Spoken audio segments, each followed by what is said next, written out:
We will guide you through how to make 3D text AutoCAD. Quick disclaimer, skipping this single step will affect your final result, so you need to follow this step-by-step guide carefully.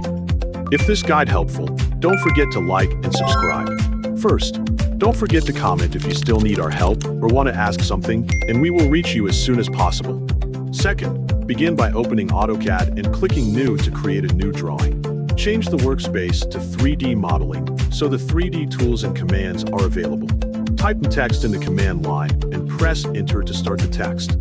Click 2 points in the drawing area to define the text box. Type the word or text that you want to convert into a 3D object, such as 3D text.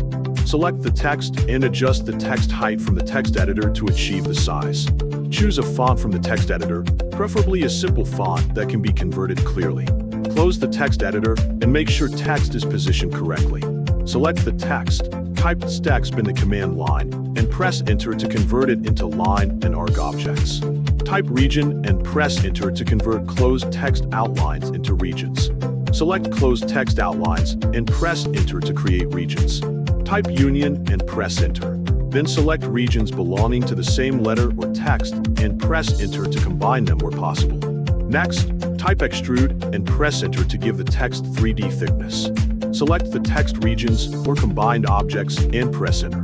Move the cursor upward to preview the extrusion height and press Enter to apply thickness.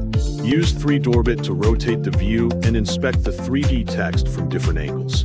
Change the visual style to shaded or realistic so the text is easier to see.